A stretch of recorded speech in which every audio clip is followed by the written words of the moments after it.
Hello, everyone, and welcome to another episode of The Whole Home Show. I'm Tony Joe, your host here every week, bringing you tips, education, and updates on home related matters. Whether you're in the real estate market or if you're looking for decorating or improvement ideas for your home, this is a great place to be. Our show comes to you with the support of our show partners Denise Webster, mortgage broker with Dominion Lending Center's Modern Mortgage Group, JP Sellers, insurance advisor at Westland Insurance, and the Sitka Law Group for your real estate, wills and estates, corporate, and personal injury needs. If you need help or direction in your real estate transaction, give any of the Whole Home Show team members a call. They would love to hear from you. I'm your host here every week. I've been selling real estate here in Greater Victoria since 1991. I've handled hundreds of transactions in our fair city. I'm very proud to be ranked as one of the top REMAX agents in Western Canada. And I would be pleased to help you as well too. You can find me and the rest of our Whole Home Show team members contact information on the cfax1070.com website. Look under shows. There you'll find us, the Whole Home Show with me, Tony Joe, and all of our contact information is there. Please reach out to us. We would love to talk with you. This week, we're having a conversation and a discussion with Andy Spurling. He's the president of Proline Property Management. We'll be talking about managing strata developments, what's happening in the world of condo insurance policies, and we'll also talk about managing private properties for individuals. We always start with a listener story or a question. And if you have one that you'd like to share with us about real estate, give us a call.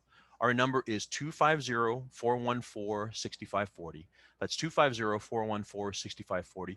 Be sure to leave a message and I will respond to you. Or, of course, you can find us online. Again, cfax1070.com, and we'll discuss it on the air. You can also find me, by the way. Just Google Tony Joe Victoria or Tony Joe Real Estate, and you can find our contact information there. I would love to chat with you. A topic which has come up recently, and it is rather timely because, of course, we're chatting with Andy Spurling, who is a Strata property management company. A question is, what's the difference between a strata, a leasehold property, and a co-op or a cooperative? Because, to most, an apartment building is an apartment building. You look at, a 3 or 4 story building, whether it be in James Bay or Oak Bay or, Saanich or whatever, it looks like an apartment building. But what is the difference? And another question too is, why is a lease property cheaper than a condo? And other things too, like why doesn't a co-op need to have a depreciation report, for example? A really, really interesting conversation. So I will give you all an example. Quite often we have people entering the market and they want to look at a townhouse. And they will often identify a complex. The address is 1506 Admirals Road, Admirals and Craigflower, that would be. And they wonder, how come those units are so cheap? They look like a great buy, a great value. And they are, except they're not a strata. So with a strata, what you have is you own not only the confines of the 4 walls that you reside in the unit, you also are part of the strata community. You also own a share of common areas, things like hallways, elevators, yard, parking area, number of things like that. And your ownership is based on something called unit entitlement. So there is a document with all stratas that determine your unit entitlement relative to the entire development. Because of course, if you have a smaller unit, you've got a smaller unit entitlement. You've got a bigger unit, you've got larger. This is also how a strata determines your share of strata fees. Because of course, a smaller unit should not pay the same kind of strata fees as a larger unit. So we're the strata, that's how that works. You still pay property taxes to the municipality. Often there's common expenses like elevator maintenance, insurance for the building, janitorial, landscaping, a whole host of other things. That is a strata. Stratas are financed by banks. So banks acknowledge that they're not only financing the unit that you're occupying, but also the share of the property. You see, there's an interest in the land. And land is a thing that is an appreciating asset, right? We often talk about the difference between an appreciating asset like real estate versus a depreciating asset like a car, for instance, or a structure. You see, when you look at your home, the reason why the value has gone up over the years since whenever it is, 1960, 1970, to 2000 to today, it's not because of the structure. In fact, the structure depreciates. It gets older. Things start going wrong. People need to do upgrades and renovations, but the land itself is the thing that continues to increase in value.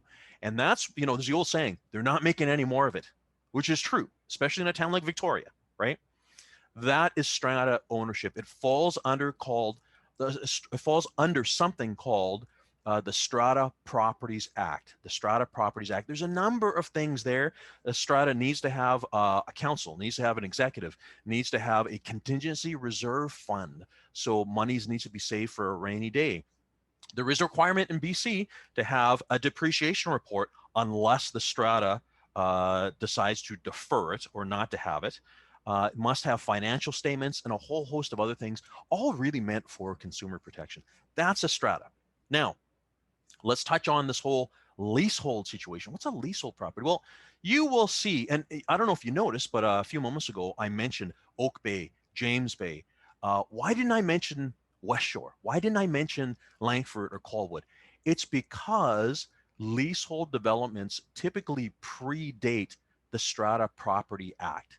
So before the province created this thing called stratas, there were leasehold buildings. That's the reason why they're more common down in by Beacon Hill Park, on Haywood, right? On a whole host on Cook Street. There's a number of leasehold properties there, and basically what it was people, of course, want to own an apartment building, right? And what they do is they basically purchase the right to occupy the confines of the four walls, and they still contribute to common costs like things like the janitorial, elevator maintenance, landscaping, and all those things. But the land is owned by another corporation, by ABC Real Estate Corporation or whoever it is, right? There's high rises in James Bay too, same thing. So what that means is you are not buying an interest in the land. And I just talked about appreciating asset and land.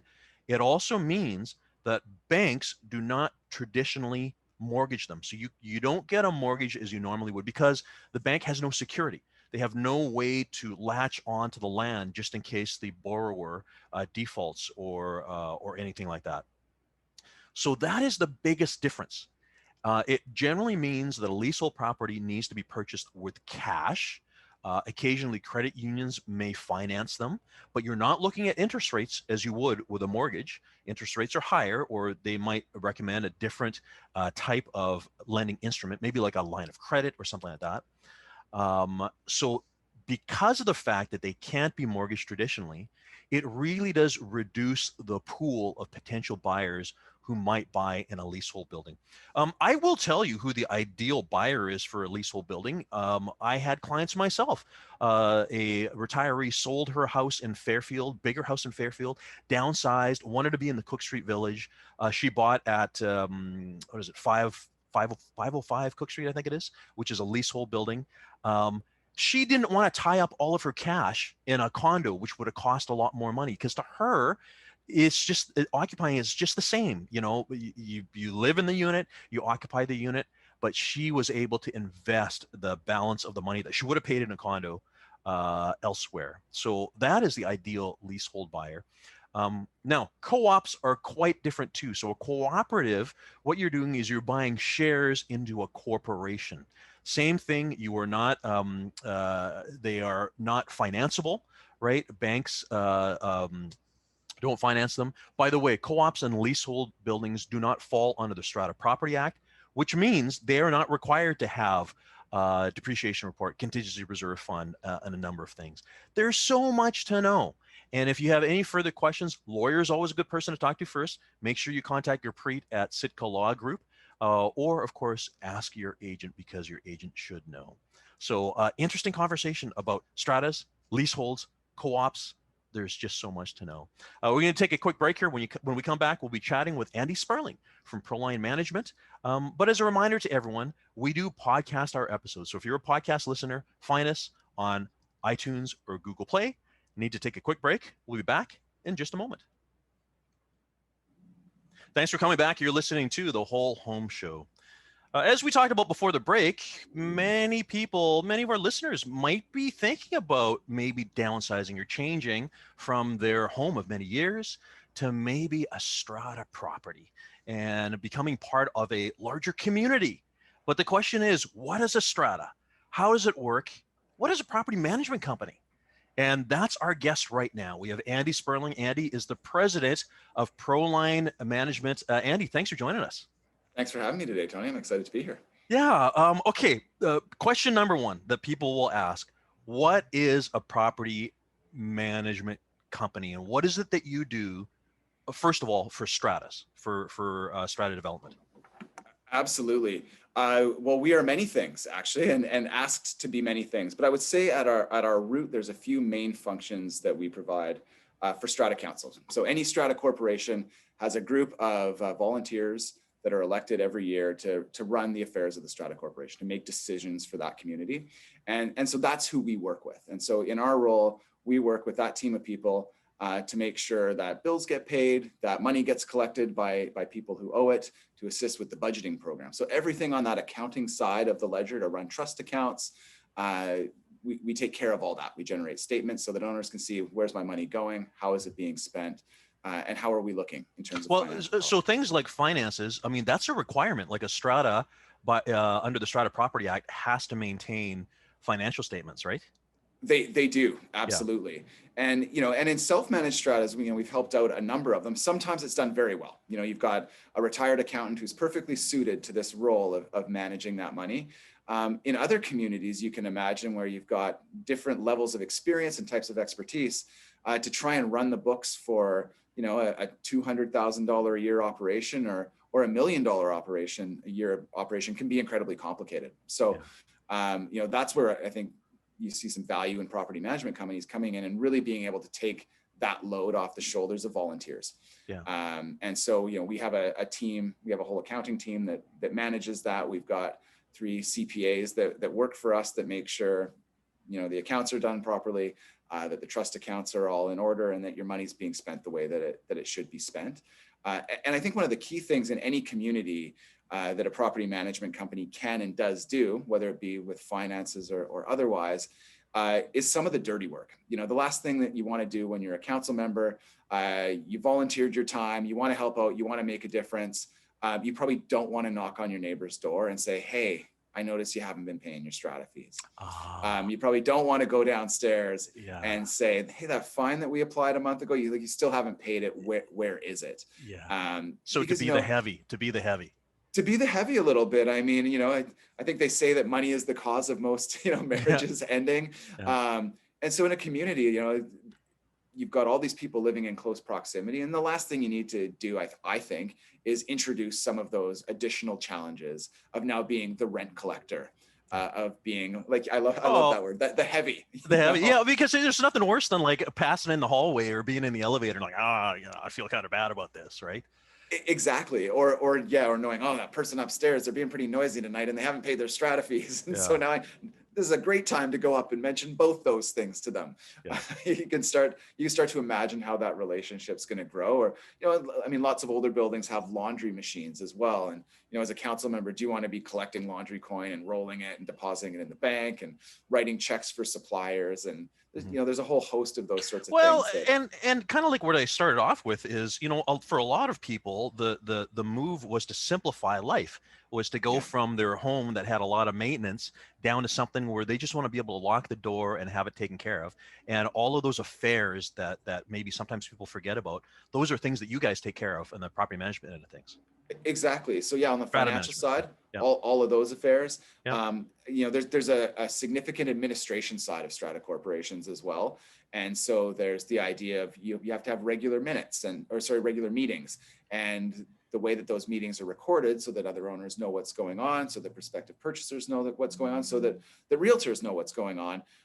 is through the minutes. And so somebody's got to keep that corporate record. Mm-hmm. And there's an art to it. And it is a significant task. And so we go to meetings and we operate as the recorder of your meetings. And so we write up the minutes and we do all those little things that we know about, because we do this every day, to make sure that we're not, betraying somebody's privacy, that we're not saying something inappropriate, that's going to offend the Residential Tenancy Act or the Strata Property Act. We're making sure that those minutes sort of accurately reflect on a professional level the decisions that are being made at the Strata Corporation by the Strata Council for the Strata Corporation.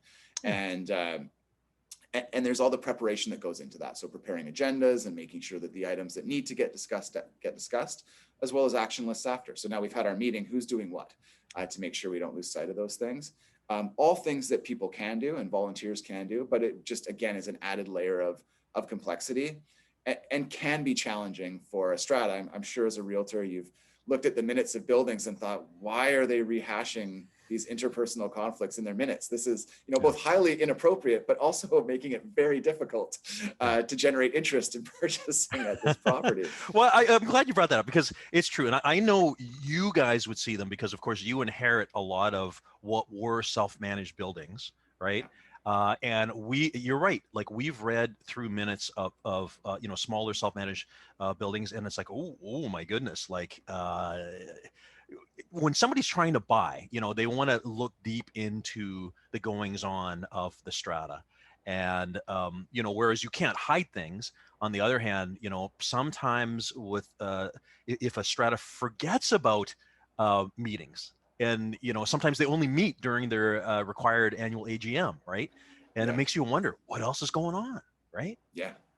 It really does. And I don't want any of this to suggest that by having us do your minutes, we keep things out of them. Yes. There's just things that are appropriate for the minutes and aren't. And, like a personal comment on, on another resident will always be inappropriate in the minutes. Yeah. And so, you won't see those in our minutes, but you do see those in some minutes. And I think from a buyer's perspective, those are the kinds of things that can really make you pause and think, oh, yeah. Well, what did that person do to get on the end of that because really the sort of the yardstick, if you will, is the Strata Properties Act.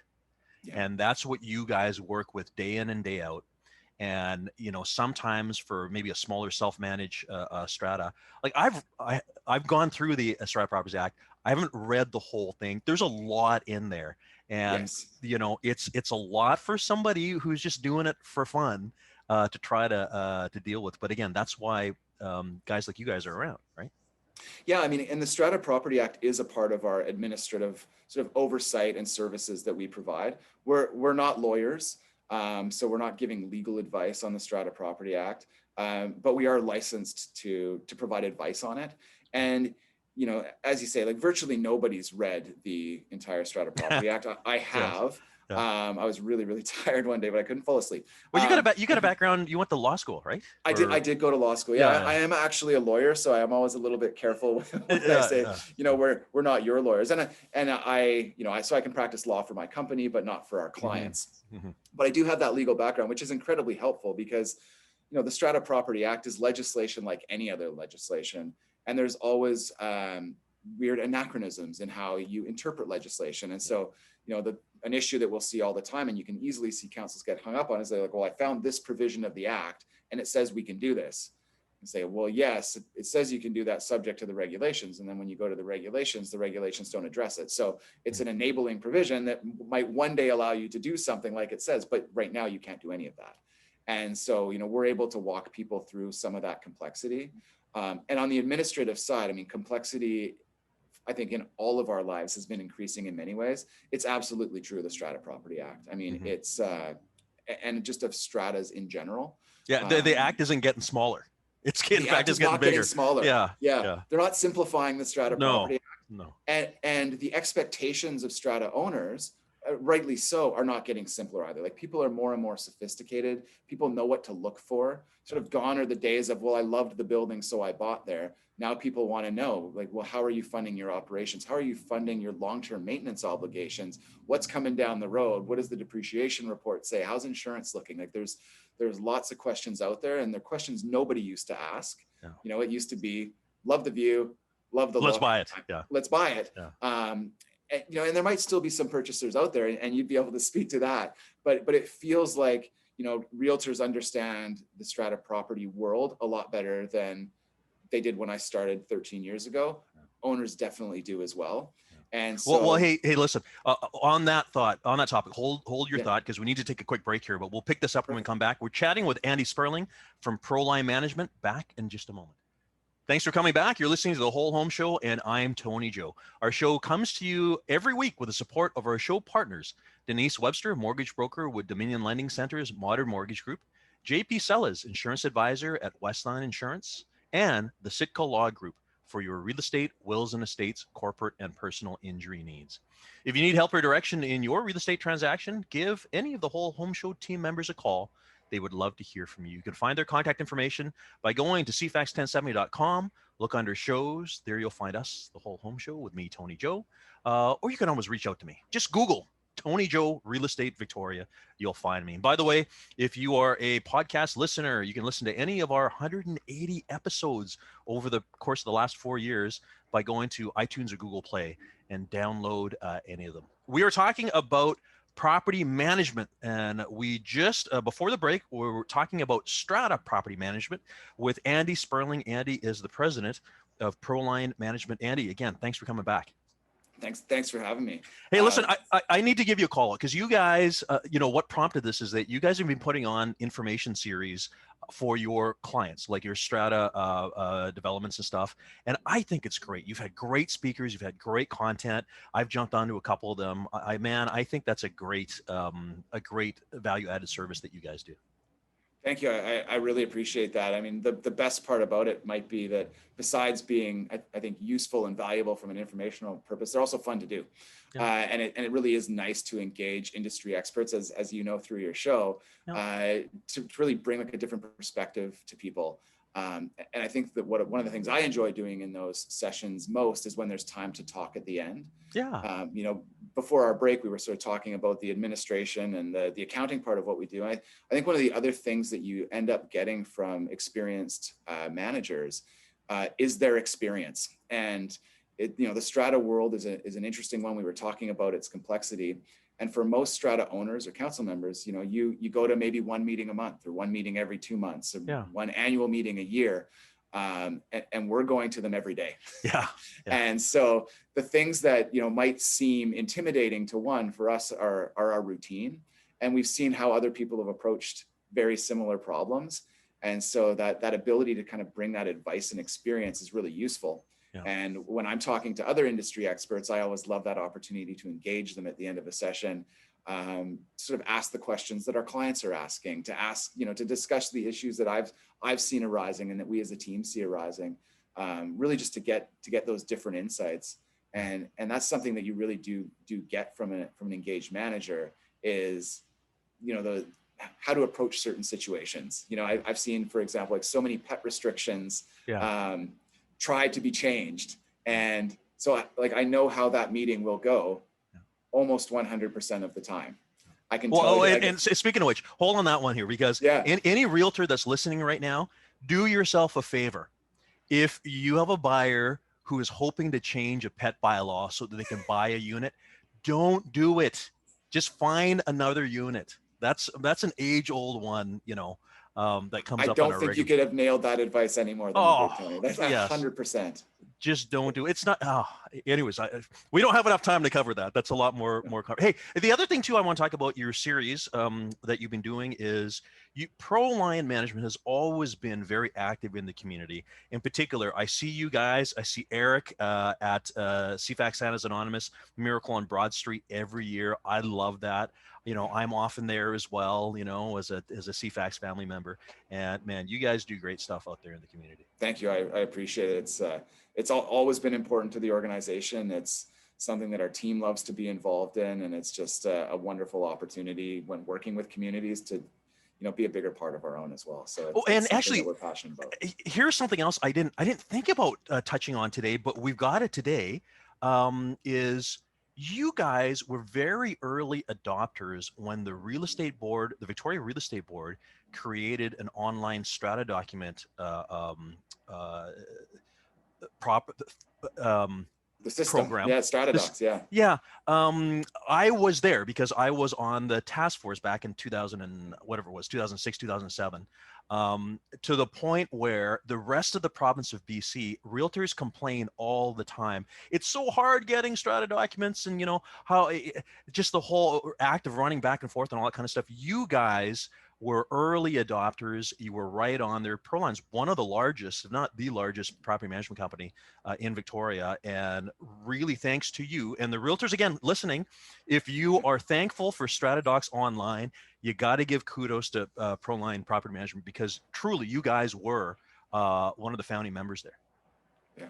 Yeah. It's, I mean, you touch on some of the behind the scenes things for Strata owners, and Strata council members that they don't even see. And the ways that, I think as an industry, we work to simplify those things. And so it's been great working with the real estate board to make sure that, what is a huge administrative task for Strata corporations, as well as for realtors, can be handled in a sort of simple, effective, real-time way. And I that's one of those things I start to imagine if I'm on a self-managed Strata corporation trying to manage, particularly of any size, the volume of document requests and things that can be flowing through. Yeah. It's a huge amount of work for virtually no money. Well, it's a Strata council's not going to make anything off getting to do that, and I know we don't. Well, and this is the thing, for our listeners who have no idea about what we're talking about right now, really what it is the Victoria Real Estate Board, in conjunction with property management companies like Proline, developed this online ordering system where when a realtor needs to access minutes, bylaws, financial statements, Form B, depreciation reports, engineering reports, all those things, we can order them online, billed through our account through the real estate board, and it is delivered automatically. So there's no running around. You guys still have a lot of admin. Like, I know that, yeah. Right? There's a reason why we pay for it. So there's still a lot of admin work, but we are so ahead of the curve in Victoria. Other real estate boards don't have it. Vancouver's resistant to it. The realtors in Victoria should be singing praises on the streets because of this, because really it has saved a lot of time and effort. So thank you for that. Yeah. Well, I think you started off when we began talking too about welcoming people that are thinking about maybe downsizing and moving into a Strata community. And I think you hit on one of the key parts that people are becoming more sophisticated. They are looking at things, and this exact package of documents that you're talking about are something that are available and should be looked at by any condo purchaser. Like, if you're interested in moving into a building, take that part of your process really seriously, because a couple of years of minutes, some AGM notices, insurance information, a depreciation report are going to provide you with a volume of information and insight that you really can't get when you're looking at a single family dwelling. Like, you can have a sense of what the neighborhood might be like. You can imagine what maintenance might have been done at the house. You can get an inspection that might tell you a few more things. But those documents from a Strata perspective are going to have, the nuggets of gold or otherwise in them. Mm-hmm. And you're really going to be entering into that community with open eyes if you've taken that time to review those documents and have a sense of how do they deal with bylaw enforcement. Is there a lot of it? Is there ongoing maintenance? Are they talking about maintenance a lot? How old is the depreciation report? Are they talking about renewing it? What are they doing with their fees? If their fees are going down, why? What is happening? And this is the thing, like, if you're thinking of buying, like, you're going to end up being part of that anyways. So now is really the time to sort of get a handle on exactly what that community is like, right? Yeah, it's absolutely critical, I think, to do that. There are services out there that will review those for you and provide you reports. Like, if you want that simplified, there are those opportunities and options out there. We can't be that for people. Yeah. A lot of people hope we can. We get a lot of those phone calls. Hey, can you tell me about the inside dirt on this Strata? Is there anything I should be worried about? And the reality is, as we're the agents for the Strata corporation, like a realtor is an agent for the owner, like, that's where our duties lie to. We're not allowed to have those conversations. We would be breaching confidentiality and our fiduciary duties. So we've had services like Ryan at Condo Clear on the program talking about doing that stuff. So third party, most definitely. Now, as a reminder, if people need to reach you guys at Proline, what's the best way to do that? Phone calls work. We're 250-475-6440. If people have questions, I'm always interested in kind of big picture discussions around the Strata industry. My email address is really simple. It's just andy@prolinemanagement.com. So I'm happy to hear from you. If you're not, if I'm not the right person, I can direct you to the person that is. But anything sort of big picture industry, there's a lot of changes right now with insurance in particular. Ooh, And that's a great I try and segue. keep my finger on the pulse of all those things, and I love talking about it. This is a great segue because we need to take our last break here. But when we come back, we're going to talk about this hot topic, which is Yes. strata property insurance. We'll be back in just a moment. Hi there, and thanks for coming back to the Whole Home Show. I'm Tony Joe. We're talking today about strata property management with Andy Spurling. He's the president of Proline Management. Andy, thanks again for coming. Thank you for having me. Now, before the break, you left off with a cliffhanger, which is the whole strata property insurance situation. But before we touch on that, I want to just take a moment about some of the other things you guys do. So you, of course, also handle not just strata property management, but if somebody has a home or property or a small apartment block or something, you can handle that too, right? Absolutely. Yeah, we have a whole rental team that manages individual family homes, that manages condo units and buildings for people, as well as apartment buildings. So yeah. we're almost entirely residential. We do like a little bit of mixed use stuff, but we really focus on where people live. The emotional center of the real estate universe. Well, it's interesting because individuals, I find they often think, oh, it's going to be easy, man. I'm going to buy this condo. I'm going to buy this house. It's going to be so easy to manage. And yet the same client a few years down the road will say to me, oh my goodness, it is so much work. I don't think it's for me. Yeah. Well, and I think a lot of it is what we talked about with stratas before is, if you're a rental manager, you're showing units every day, you're screening tenants every day. You know what to look for, right? Yeah. You've got that history, that experience. You're dealing with emergencies every day. So it's not that a dishwasher's overflowed and I don't know who to call. It's I got the cell phone of the person to call and I know they'll make time for me. We've been in Victoria for a long time and on Vancouver Island for a long time. And so, we have trades relationships where when things are going wrong and it's busy and there's rainstorms outside, like we can get roofers to places, we can get plumbers to places. Yeah, and try that as an individual who's not in the business. It's like when there's a storm and there's a flood, you pick up the phone. You're not a priority, right? No, we'll be there in a week. Yeah, right. Yeah. So it's the people with the pre-established relationships like you guys have that can read. That's a lot of value right there, right? It feels like it. You can't pay for that, right? You can't pay for that. Yeah. Exactly. Actually, and I really briefly want to say, my wife and I, so one of our investment properties, we made a mistake once where, because we don't self-manage now, but we did back then. And we sort of, an applicant looked fantastic and we took her in. It didn't end up being a great thing. And it reminded us that often tenants are putting up their best face during interview process, right? And I'm going to say, based on what you just said, that professional property manager who does this day to day knows what to look for, right? Yeah. Absolutely. Knows when the reference is probably just a friend on a cell phone pretending to be a reference. Yeah. It's gotten a lot easier to be shifty these days too. So no kidding. You get to be part detective as well. Just good. Got it. Okay. Property strata insurance. Because again, I was on one of your sessions the other day. We were talking about that. Tell us from the property management standpoint, what's going on with strata insurance? Because what people have heard is that deductibles are up, policy costs are up 600%. This property in Abbotsford, all that stuff. What's happening? Yeah, well, I mean, the reality is that deductibles for most people are up. Premiums for virtually everybody are up. So those things aren't wrong.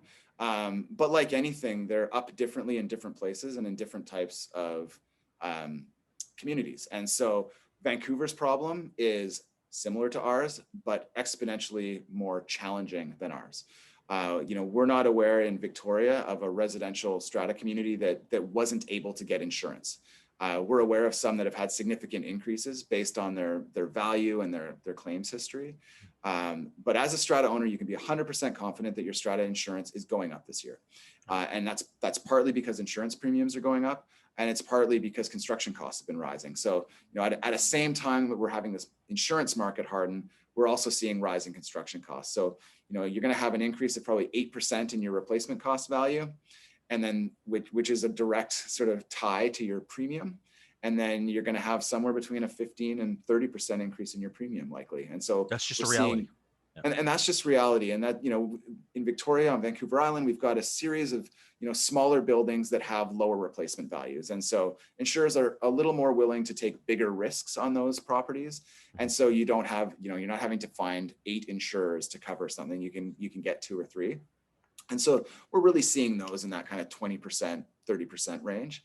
One of the big changes is what insurance companies are looking at before they will write a policy for somebody. So this is really the first year where we're seeing with every renewal, we want to see your depreciation report. We've noticed your depreciation report is more than 3 years old. Why? What maintenance have you been doing in the last 2 years? So now, how about these buildings where the strata has elected not to have a depreciation report? Yeah, I think that, I think one of the brokers that we've had on, and I've had this discussion with him before, I think told it beautifully, is you can't point to a depreciation report will get you or won't get you insurance. But what brokers are having to do with their clients right now is be able to tell a story. And a good story is, here's a building that has a depreciation report that they've been implementing maintenance based on and that they're updating. The less good story is these guys did it when it was required at the beginning, and now they're just voting to defer it every single year. And so, there's no, somebody asked that very specific question at one of our sessions, like, what is the value of doing a depreciation report on insurance? And you can't quantify it, but the value really is you're telling a much better story. Yeah. And if you're not updating it, I think having the answer as to why, well, we're not updating it because we've approved a re-roofing project this year, and next year we're doing windows, and then we're addressing this like flashing ceiling the next year, and then we're going to get a depreciation report once we've renewed those major envelope items. That's a great answer.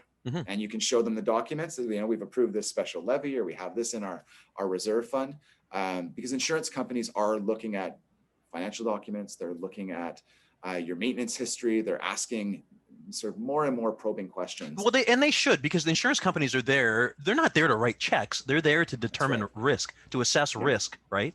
Yeah, well, that's exactly right. And they've been seeing them more and more. And as we build buildings that have higher end finishes, I mean, I think engineered flooring has been a huge cause for concern in the insurance world, because in almost every case, you have a small spill, you can't match the dial out of that engineered flooring, so you're replacing it for the entire unit. Yeah. And so that's what the insurance fellow was saying at the session, is the fact that nowadays with consumer demands, the finishing of units is a lot more than it was before, right? Things are fancier. Things are fancier. Absolutely. When I did a session for the Victoria Real Estate Board on this insurance problem as it broke out, and I think my catchphrase was "make carpets cool again," because in buildings that don't allow hard surface flooring, you actually don't really have water damage claims. They can happen when a sprinkler head goes, but for the most part, water gets spilled, a dryer comes in, the carpet gets lifted up, it gets dried out, and it gets put back. Yeah. And so it's cheap, and it's not the same way when you're dealing particularly with engineered flooring, because it just a little bit of water, it buckles, and then it's over. It's so funny. I wasn't there, but people talked about that quote. So that's you're attributed to that one. Make carpet cool again. I wanted to say something funny, we're talking about insurance, and that felt like it could work. Yeah. But yeah, so and then the reality with insurance is it's been a weird cycle. I've been in this industry for 13 years now, and I've seen things harden up and loosen up and harden up and loosen up. And this is just a massive hardening. And the way it was described is, effectively the insurance companies for Strata and BC have been underpricing for 20 years, and they're trying to make up for it this year. Yeah. This year and next. So it's been really significant. And some buildings have found themselves without insurance, and some buildings, in some cases, particularly newer buildings, are finding themselves with just massive increases in insurance. And you can imagine the sort of knock-on impacts of that on all your other, like on strata fees and then everything else. Yeah, because of course it has to be paid, and it gets paid through all the owners, right? But there's really two things I want to touch on. So the first one is the buildings that have continued to take claims out on things that they could have or should have repaired on their own. And as a result, that is affecting their insurance coverage, right?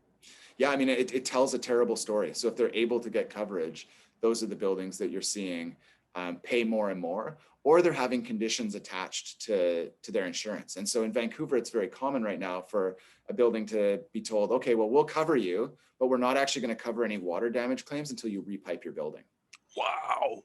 Because you're getting, you're getting ongoing leaks. And so there's an exclusion for water leaks under your water damage coverage. Oh my goodness. And so it really is. And, there's a great example of a building that, you've been dealing with these pinhole leaks for years, and you just, either owners aren't approving the funds, or you're unable to get the funds, or you're just hoping it goes away. The spotlight is now on you. You're telling a really bad story about what's going on in your community, and it's going to affect your insurability and your rates as well. Okay. So the second thing, the other one is the replacement value, and how there have been some buildings that have not been able to secure insurance because the insurance company won't insure what their replacement value is, right?